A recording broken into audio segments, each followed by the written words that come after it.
بسم الله الرحمن الرحيم الحمد لله العالمين وصلى الله تعالى سيدنا محمد أشرف الأنبياء والمرسلين وعلى آله وصحبه من والاه يوم الدين لو التعلم والتعليم والتذكر تذكيرنا في الانتفاع والإفادة والاستفادة والحث على التمسك بكتاب الله وسنة رسوله صلى الله عليه وسلم والدعاء إلى الهدى والدلال على الخير ابتغاء وجه الله ومرضاة قرب وثوابه سبحانه وتعالى سبحان الله والحمد لله ولا قول ولا قوة إلا بالله عادة رب الكتب واكتب أبد العبد من دار الداهين سبحانك لا علم لنا إلا ما علمتنا إنك أنت العليم الحكيم وحسبنا الله ونعم الوكيل لا حول ولا قوة إلا بالله العظيم اللهم إني أعوذ بك من أن أضل وأضل وزن وظلم أو أجهل أو يجهل علي اللهم أغننا بالعلم وزينا بالحلم وأكرمنا بالتقوى وجمنا بعافية المراحم يا أرحم الراحمين يا أرحم الراحمين.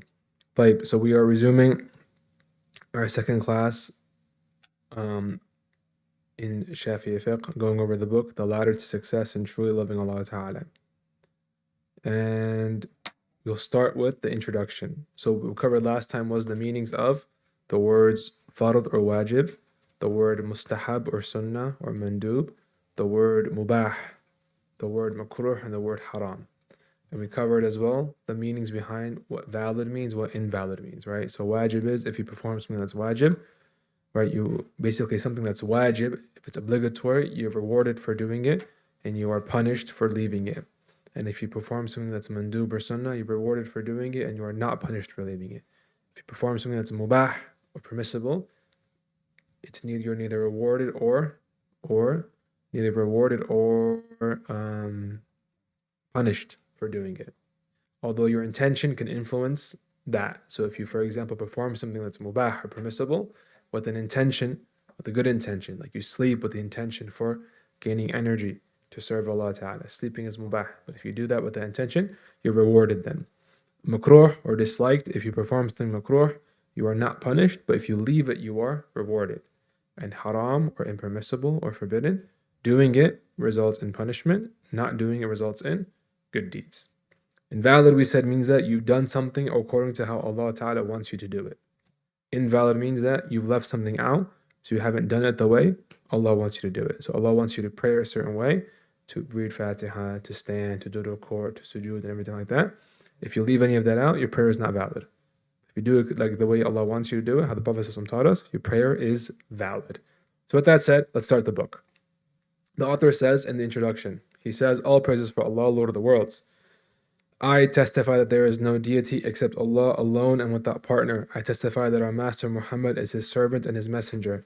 May Allah bless him and grant him peace, and his household, his companions, and those who followed him. To commence, this small monograph, may Allah Most High make it easy, concerns what is obligatory to teach, learn, and for the specialists and commoners to act upon. Okay? An obligation is that for which Allah promised rewards. Now, okay. An obligation is that for which Allah promised rewards to those who perform it and threatened punishment to those who neglect to perform it. I named it Sullam Al-Tawfiq ila muhabbatillah ala tahqiq. Yani the ladder to success in truly loving Allah Ta'ala. I ask Allah the generous to make it from Him, for Him, in loving Him, and to Him, and that warrants nearness and closest to Him. And I ask Him to grant success to whomever becomes acquainted with it, to act upon its necessities, and then lovingly progress to voluntary works to obtain His love and friendship. So the author is introducing his book, and he starts with praising Allah Ta'ala as one should do when they start something that is purposeful, that is beneficial.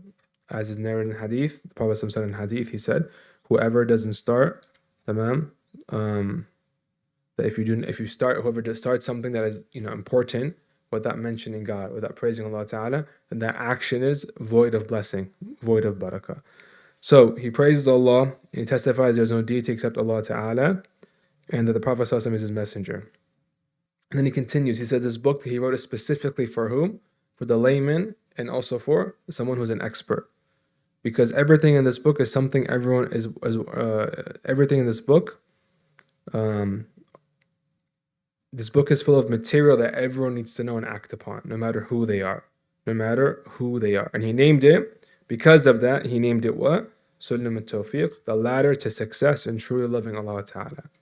Right? So when you act upon whatever it is in this book, right, it's like you're climbing up the rungs of a ladder. You can't climb the ladder, right, unless you act upon what is mentioned in this book. Okay? And he makes dua that the people who study this book, that Allah accepts, number one. Number two, whoever studies this book and acts upon it, tamam, then they will progress through what? Through the obligatory actions, through the extra actions, voluntary works, and then they will attain after that Allah's tawfiq and His love. Okay, so with that said, let's jump right into it. The first chapter the author goes over is some issues relating to theology or creed. Okay, theology or creed. Now the translator, the way he translated the book, a lot of in this section is actually not from the original metin, the original author's work. It's stuff he added from commentaries or from his own, his own explanation. So if you have the book, you'll notice that some parts of it, there are brackets around them, right? That's not from the original book. It's from commentaries the translator added into, or sometimes there'll be parentheses or double brackets. All those things are not from the actual book. So we're only going to study what's from the actual book, okay? Unless there's a reason to divert and study something from the commentaries. So he says what? The first thing he says, he says, what is required of every responsible individual. All responsible individuals who are not Muslim are required to enter Islam, remain in it continuously, and adhere to whatever rulings are prescribed for him. This is the very first thing he's starting with. So the author, he's working through this book, okay, progressing through every single thing a person needs to know and do throughout their life. The very first thing every single person needs to do is what? They need to believe in Allah Ta'ala. Now, someone might be born Muslim, in which case, khalas, they're born Muslim, they believe in Allah, they follow the Prophet ﷺ, and they have to maintain their Islam. But what about someone who's not born Muslim? They are required to enter Islam. Okay, meaning what? Meaning if they don't enter Islam, they're going to be punished, right? They're going to be punished. So he's saying here, all responsible individuals. What he means by responsible, right, is a translation of an Arabic term called taklif. Taklif means legal responsibility, right? So taklif literally means to burden someone with something, right? That burden is Allah putting legal responsibility onto an individual, meaning that they're going to be held accountable for what they do. If they perform good deeds, they will be rewarded. If they perform bad deeds, they will be punished. So here when he says all responsible individuals, he means every individual who is legally responsible. Here he means everyone who is adolescent and of sound mind. In this specific case, he's talking about everyone who is adolescent, meaning they've matured, they've reached puberty, right? They're considered adult according to Sharia of Allah Ta'ala. And they are of sound mind, meaning they are born with a sound intellect. They're not born, otherwise, unable to understand, unable to comprehend, unable to, grasp the meaning of this religion, right? Because of the way they were born, the way their mind was put together. But so long as someone is of sound mind and they're pubescent, they've reached adolescence, okay, they're considered an adult in Islam, all right, that person must do what? They're required to enter Islam, okay, and then they're required to remain in it continuously. So if you become Muslim, you have to maintain your Islam. If you're born Muslim, you also have to maintain your Islam. So leaving Islam is also sinful. So not becoming Muslim is sinful. Leaving Islam is also sinful, okay? And furthermore, not only do you have to maintain your Islam, you have to do what? You must adhere to whatever rulings are prescribed, tamam, for him. Yani you have to adhere to the rulings of the Prophet Muhammad ﷺ came with. So you have to believe in Allah and the Messenger of God. You have to maintain your belief in Allah and the Messenger of God. And you have to, after all that, you have to what? You have to actually act according to what he came with, the message, the Sharia, okay? The rulings of halal, the rulings of haram, what's obligatory, what's impermissible. All those things must be followed. This is on every single individual who is what we said, of sound mind, and they have reached puberty. They're considered an adult according to the Sharia of Allah Ta'ala. So what it means to be an adult according to Sharia of Allah Ta'ala is that someone reaches 15 years of age, 15 lunar years, okay, 15 lunar years, all right? Or if they're a girl, they menstruate, they've had a period, tamam, tamam, after turning 9 lunar years old. Okay? After turning 9 lunar years old. Or they've had a nocturnal emission, a wet dream, after having turned 9 lunar years old. So if an individual, right, if they have a nocturnal emission after turning 9, or in the case of a young girl, right, she has a period, right, after turning 9. Tamam, they're both considered in this case to be an adult now. What's obligatory to perform, they have to do it, and their good deeds are recorded. Whatever is haram to perform, if they do it, their sins are recorded. Okay, they're considered an adult in the eyes of God. If they don't experience these bodily functions, right? They physically don't mature and they don't have these things happen to them when they're 9, 10, 11, 12, 13, 14. As soon as they turn 15 years old, 15 lunar years, even if she hasn't had a period or they haven't had a nocturnal emission, they're considered an adult. Okay? So, all responsible individuals, anyone who's an adult according to Sharia, and we learned what that is, right? And you're of sound mind, you must become Muslim, remain in Islam, and you must also adhere to what the Prophet ﷺ came with. But how do you become Muslim? That's the next section. He says, among the things that one is unconditionally required to know, believe, and utter are the 2 testifications of faith. Immediately if he is a disbeliever or otherwise during prayer. They are, I testify that there is no deity except Allah, and I testify that Muhammad is the messenger of Allah. May Allah bless him and grant him peace. So, the first thing everyone has to do, right, after becoming Muslim is to actually articulate the testifications of faith, the shahadatain. All right? So, there's 2 different things here. There's someone believing in Allah and is the messenger of God in their hearts. And then there is the actual articulation of the shahadatain where you become Muslim. Okay, where you become Muslim. So he said first that you have to become Muslim and remain Muslim, right? How do you become Muslim? By testifying this. All right, by saying, Ashhadu an la ilaha illallah wa ashhadu anna Muhammadan Rasulullah. So, if someone believes in Allah Ta'ala, believes in the meaning behind Ashhadu an la ilaha illallah wa ashhadu anna Rasulullah, they believe in Allah Ta'ala, and that the Prophet ﷺ was his last messenger. This person, okay, if they believe it in their hearts, they are a Muslim in the eyes of Allah.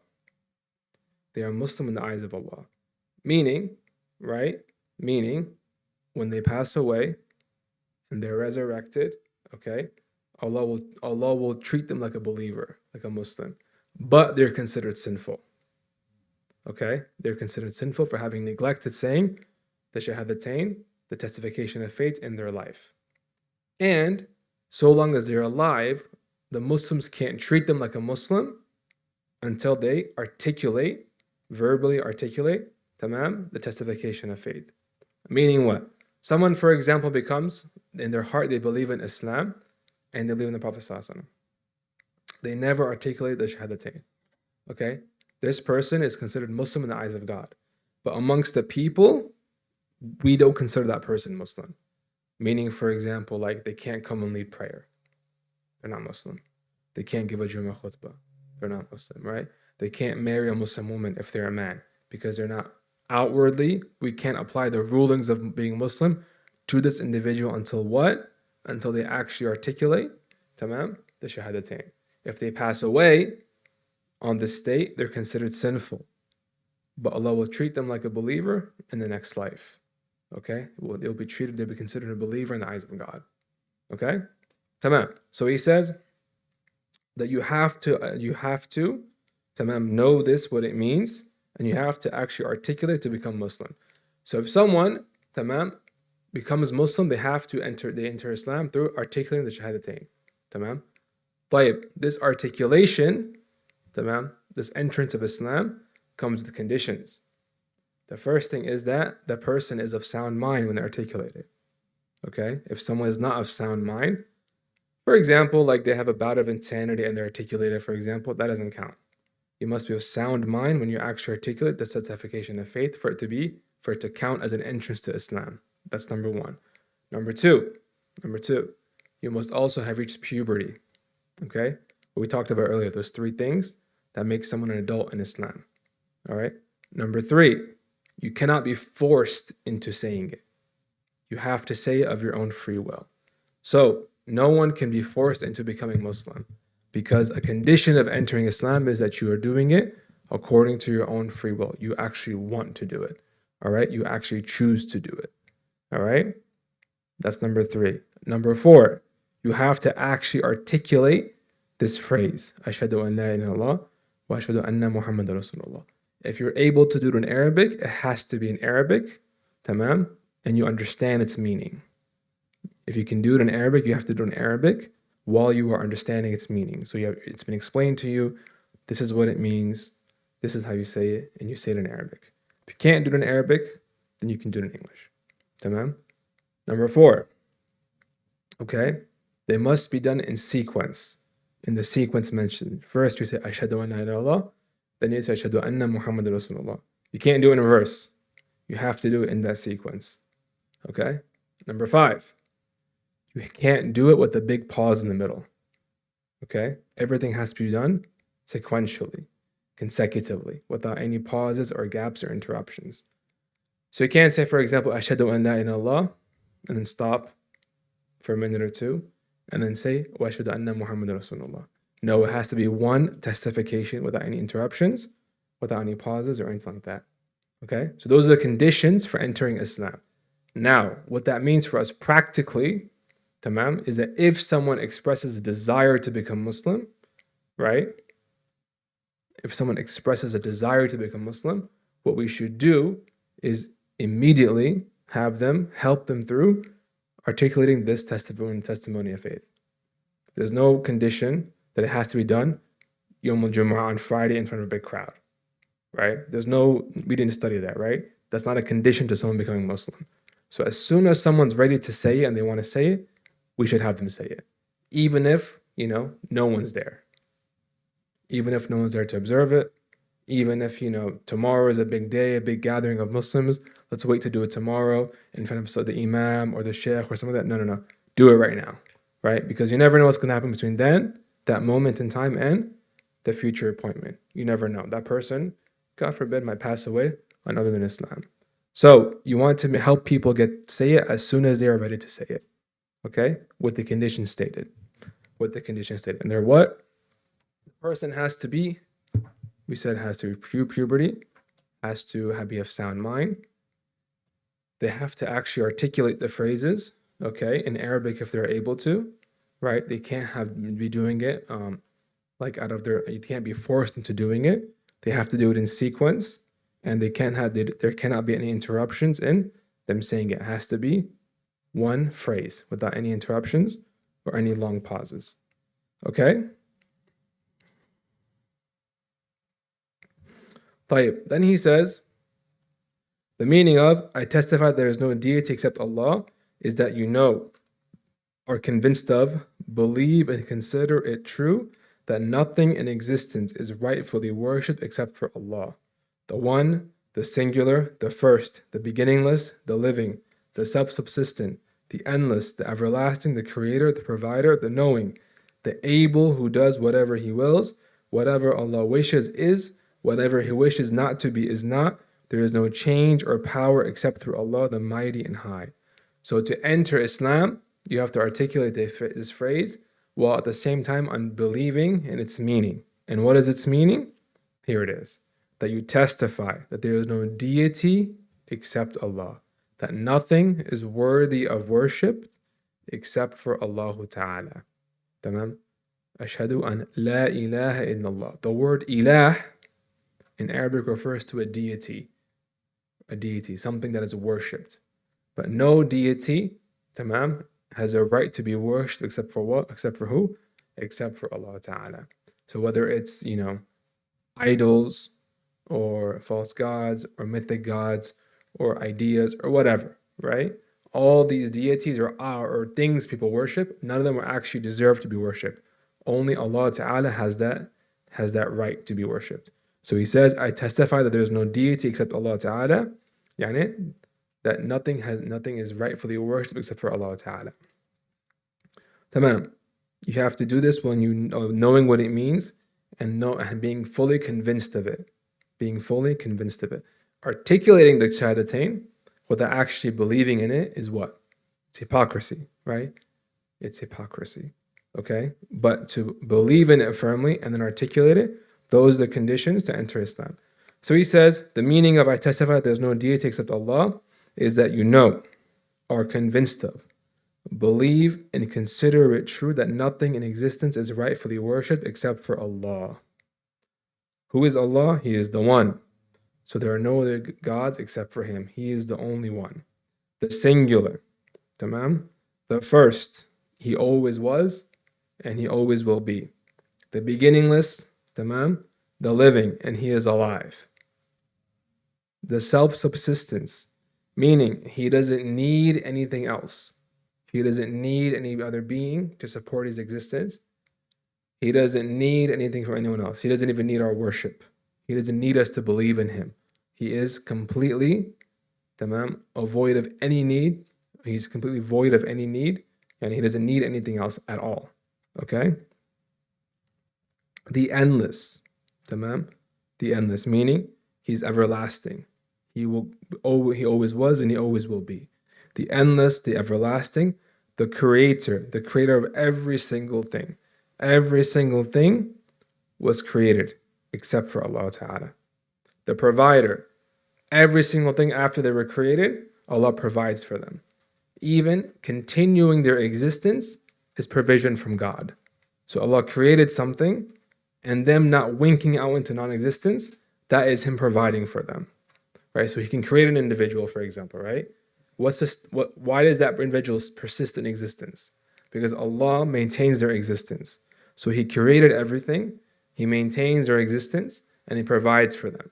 So our nourishment, our food, our physical prowess, everything is from Allah Ta'ala. The knowing, He knows everything. Everything that was, everything that is, and everything that will be. The able, Allah is also the able to perform anything, who does whatever He wills, and He does whatever He wills. He does whatever He wills, right? He's not limited by anything. Whatever Allah wishes is. Whatever He wishes not to be is not. فَإِذَا أَرَادَ أَمْرًا تمام. If He wants something, He will say what? Kun fayakun. He will say be, and it will come to be. Tamam? There is no change or power except through Allah, the High and Mighty. So everything in creation that occurs and changes, tamam, all of that is through Allah Ta'ala. Any sort of capability something in creation has is because of Allah Ta'ala. Nothing is capable of its own accord.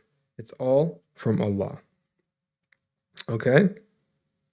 Then he says, He is described with every perfection and declared unblemished by any deficiency. So Allah Ta'ala, the most important thing to know about Allah Ta'ala is that phrase.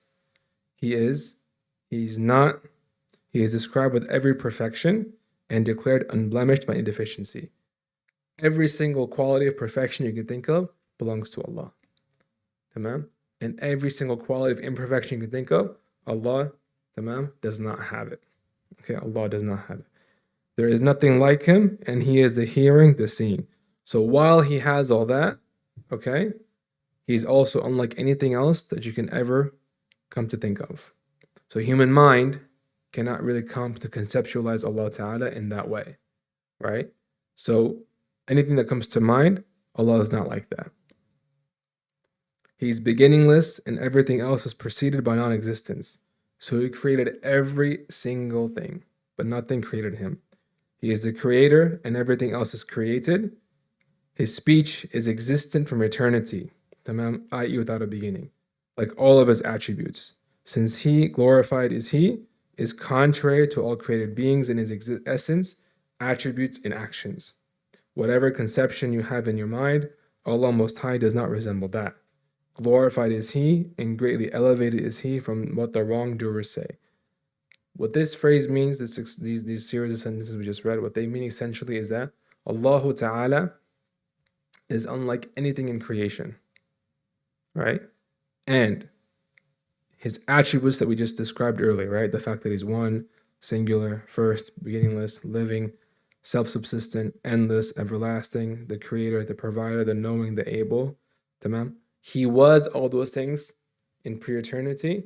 He still is all those things, and he will be all those things and forever, for eternity. So his attributes don't change. Just like he always was and always will be, his attributes always were and always will be. Okay? Now he explains the second testification of faith.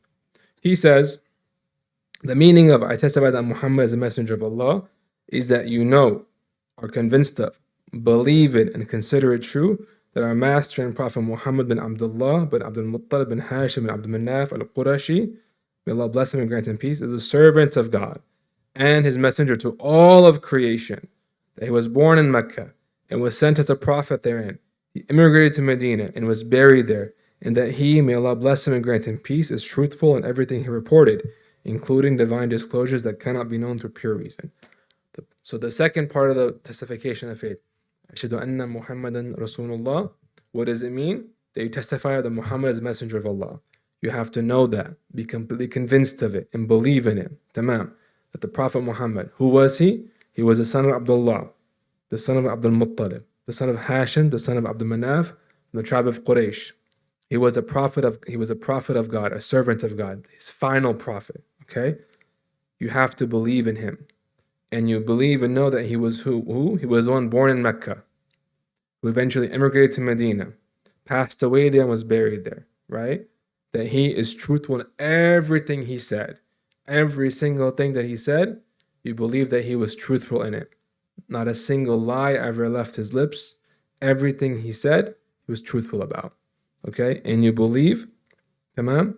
Because of that, you believe that everything he spoke about, even the unseen things that may not yet happen, may not have happened yet, you are believing all those things. Okay? This is really important. Okay? Notice how he says, you believe that Prophet ﷺ is a messenger to all of creation. There are some people, for example, they believe he's a prophet. They believe that Prophet ﷺ is a prophet, but a prophet specific to the Arabs, for example, or a prophet specific to his time and place, for example. But no, you have to believe he was a prophet for all of humanity, all of creation. Otherwise, you're not considered Muslim. That's right, you're not considered Muslim.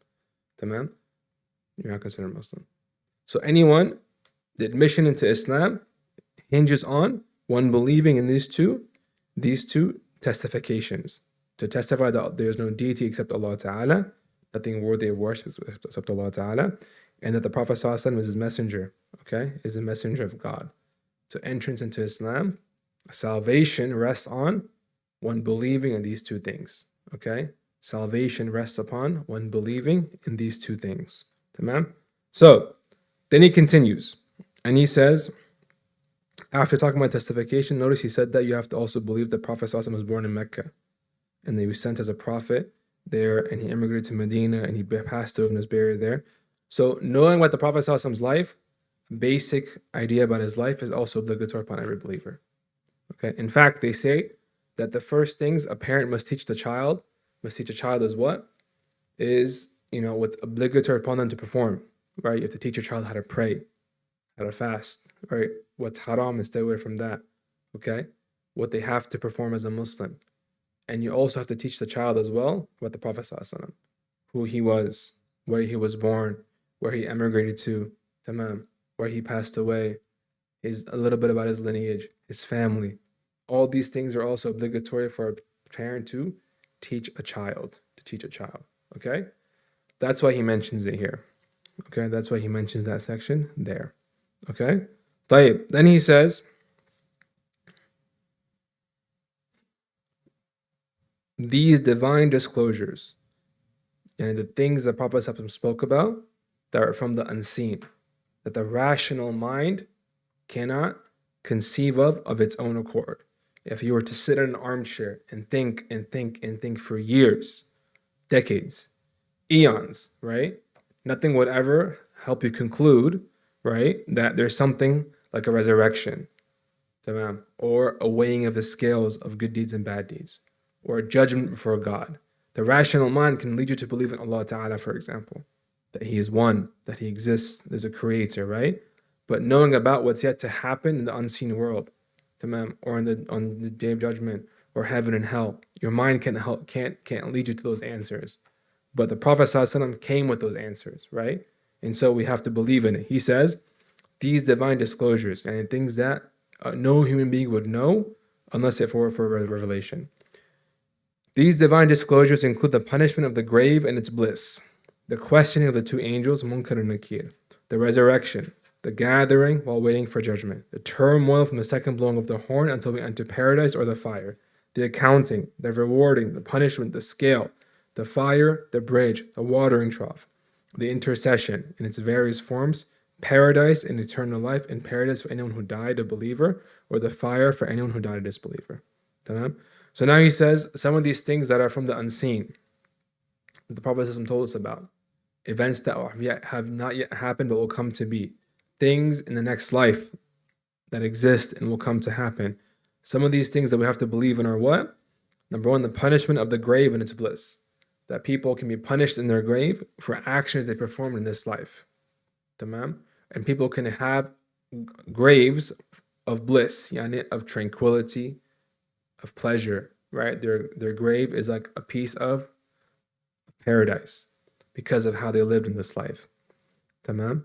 And punishment of the grave is avoided, for example, by reciting Surah Al-Mulk every night after Isha. After Isha. Okay? In fact, a lot of the pious, they used to recite it in the 2 rak'ahs of the Sunnah rak'ahs after the Fard of Isha. They recited during those 2 prayers. So he says, punishment of the grave and its bliss, the questioning of the 2 angels. When the angels come to a deceased individual and ask them, who is your Lord? And they ask him about the Prophet ﷺ and their religion. They question the deceased individual. This is also from amongst what the Prophet ﷺ came and told us about. The resurrection, he told us of people, that people will be resurrected after they die, right? And this is a point that many people, tamam, found difficult to swallow in the Prophet ﷺ's time. A lot of the Arabs, the Quraysh during Jahiliyyah, they believed in Allah Ta'ala. They had idols as well, they worshipped alongside Allah Ta'ala, but they believed in Allah. So the idea of a creator wasn't foreign to them. But, for example, they couldn't come to believe in some of these unseen things the Prophet ﷺ spoke about. That there is going to be a resurrection. That people are going to be brought back from the dead. Tamam? They couldn't wrap their minds around it. But it'll happen. Just as Allah Ta'ala created everything from nothing, He can bring people back from the dead. It's no different. So, the resurrection, the gathering. Yani after everyone's resurrected, people will move and be gathered up into the same plane. Alhamdulillah. Tamam? And during that waiting for the judgment, there will be turmoil. There will be turmoil. Okay? Yani people will experience things that are scary, experience things that are difficult, and there's hardship. After that, Allah Ta'ala will take people into account. Right? People will be, their deeds will be weighed, their good deeds and their bad deeds. They'll be taken into account. That will happen. Allah will reward those who did well and punish those who did not do well. Tamam? Then they will enter the fire, for example, or go into heaven. And in this process of going into heaven, they'll cross the bridge, the Sirat. Tamam? They'll meet with the Prophet ﷺ at his hawd, his watering trough, like a pond, right? Where they will drink from that pond and afterwards never experience thirst ever again. Tamam. There will be intercession from the Prophet ﷺ on numerous occasions. The greatest intercession will be when he intercedes on behalf of all of creation to have the judgment start. After they're resurrected and they're waiting on the plane, experiencing all this hardship, right? The Prophet ﷺ will go to Allah and intercede on everyone's behalf for judgment to begin. For judgment to begin. Tamam?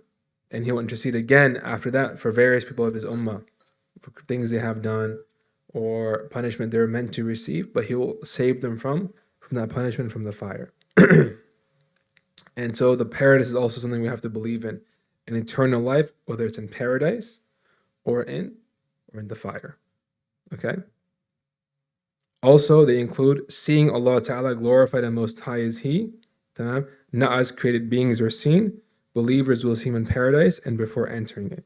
So we believe as well that Allah Ta'ala will be seen by the people of heaven in a way that we don't understand or comprehend, just like the Prophet ﷺ saw Him on the night of Isra or Miraj.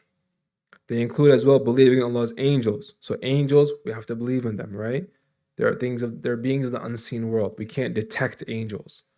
But the Prophet ﷺ told us about them, and so we have to believe in them as well. His messengers, so the previous messengers before the Prophet ﷺ, we must believe in all of them as well. His books, the 4 books that the Prophet ﷺ told us about, okay, the 4th of which is the Quran, the other 3 are the Torah, the Zabur, and the Injil. Torah, which is sent to Musa alayhi salam, the Zabur to Sayyidina Dawood alayhi salam, and the Injil, which is sent to Sayyidina Isa alayhi salam. And all 3 of those books are lost. Either lost completely or changed so much that the original meaning as it was sent to their prophets is gone. But the Quran is preserved. It is preserved. We must also believe in destiny, good and bad, and that He, Allah bless Him and grant Him peace, is the seal of the prophets and the chief of all of Adam's children. So we believe that everything is from Allah Ta'ala, the good and the bad. Okay, the good and the bad, and that there's destiny. Allah knows where everyone will end up. And we believe as well that the Prophet ﷺ is the final seal of all prophets. And there's no prophet after him. There is no prophet after him. So believing in a prophet after the Prophet ﷺ is not from Islam. Believing in a prophet after the Prophet ﷺ is absolutely not from Islam. There is no prophet after the Prophet Muhammad sallallahu alaihi wasallam. And that he is the chief of all of Adam's children, meaning he is at the forefront. He is the Imam, he is a leader, he's the greatest of all of humanity. All the children of Adam, and meaning all of humanity, is under him in terms of status, in terms of rank. Okay? And so that's where the author ends his introduction to the basics of Islamic creed. Everything else you guys see in the translation are just extra notes from the translator and commentaries he's pulled from. And so next week, inshallah ta'ala, we will resume on page 19, where he says what removes a person from Islam. With that said, are there any questions? Yeah. Under the second testification, does that indicate that person, when they have their shahada, if it comes to be known that they didn't have that understanding what the Prophet says in details that they needed?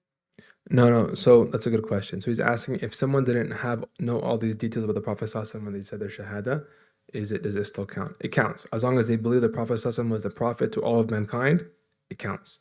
The extra details mentioned, his lineage, where he was born, where he was sent, all that are things every Muslim must know. You must know it. But it's not a criteria to enter Islam. Yes? Maybe like a more localized question, but in Philadelphia, just like in regards to the same point, you'll find like a lot of young people in particular taking shahada because of the influence of somebody else rather than like a genuine understanding of the shahada, like really what it is that they're articulating, but rather like we're just influenced by either a friend, family member. One, is that shahada like valid? Two, should they retake it after, like if that is kind of admittedly what had happened, but they spend some time learning and find like true belief in what it is that they're testifying to, do they need to retake the shahada? Yeah. So he's asking, what about if someone, for example, they take the shahada because they're influenced by someone, friends, family, people they hold in high regard, like maybe role models or rappers or athletes or stuff like that. Their shahada, from our perspective, is valid. So first of all, we don't know what's in the people's hearts, right? So as long as someone articulates the shahada, they are Muslim. In our eyes, they are Muslim, 100%, right? And we cannot take that away from them. Now, in the eyes of Allah, if they actually don't believe and they just said it because they're pressured or because they just wanted to say it to for whatever reason, they don't actually believe in it, that's between them and Allah Ta'ala. But we treat them as Muslims, right? Now, let's say after moving on later on in life, they actually come to believe in it. Okay? All right? Then that's great. They're Muslim now. In our eyes and in the eyes of Allah Ta'ala. Do they have to repeat their shahada? Not necessarily, because every time they pray, there's a shahada when you pray, right? Every time you pray, before you give salams, what do you say? You mention, Ashhadu an la ilaha illallah, Ashhadu Rasulullah, right? Every time they respond to the adhan, there's a shahada, right? So anytime they would have said it, it would be their entrance into Islam anyway. Yeah. Okay. Any questions? Are there any questions online? Nothing? Okay. So we'll stop there. It's 9:16. It's getting late. All right. So we'll close the fact that gives us tawfiq to seek beneficial knowledge, and then he gives us tawfiq to act upon and accept those actions from us. And then he gives us tawfiq to spread over the world. And then he makes the Prophet ﷺ happy with us. Rewards our teachers, our shuyukh, our loved ones, and our parents with our hadrat al-Nabi.